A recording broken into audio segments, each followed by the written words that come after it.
Looking at the markets, we have about 3 minutes to go before the closing bell rings. Dow still down about 200 points. We are looking at an S&P down 19, the Nasdaq lower by 59. Biggest part of the problem might be Apple. Apple is skirting the skin of the bear at this hour. It is just slightly out of bear market territory. So we thought, let's bring in somebody who has a big holding in Apple. Peter Mallouk is Creative Planning President and Chief Investment Officer, $36 billion in assets under management.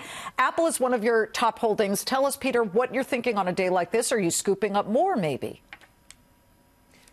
Well, we definitely still like Apple, and we still like all stocks, U.S., international, emerging markets. I don't think this is a time to be redoing any allocation or any long-term strategic planning across the board.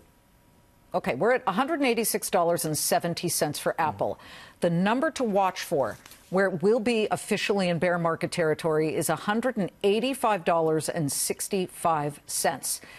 Is it the worst thing in the world if it hits bear market territory? I mean, that simply means down 20% from its recent highs.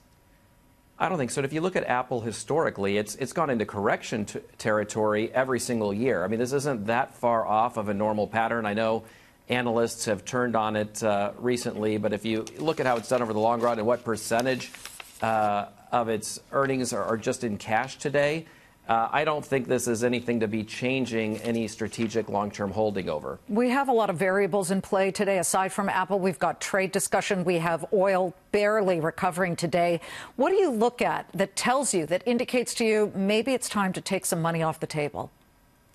I don't think it's time to take money off the table. I think just switching off a strategic long-term plan right now is absolutely crazy. You have a lot of different things happening on a macro level. You have rising rates. The market's concerned about that. Tariffs are a big issue that could or could not get resolved in the next couple of months. That would change the dynamics of the markets, particularly emerging markets, developed international. You have some micro issues like what's going on with Apple. All of these things together, none of them by themselves should change someone's strategic long-term plan. If anything, people should feel a little bit better about where they are as valuations have come back down to earth. They're very reasonable today across the board, whether you're looking at Apple in particular or whether you're looking at U.S. or foreign stocks. Well, the EEM, the emerging markets ETF that you like, just so you know, all green on their major holdings: Tencent, Taiwan Semi, Alibaba, and Naspers. It's great to see you, Peter. Thank you very much for joining us.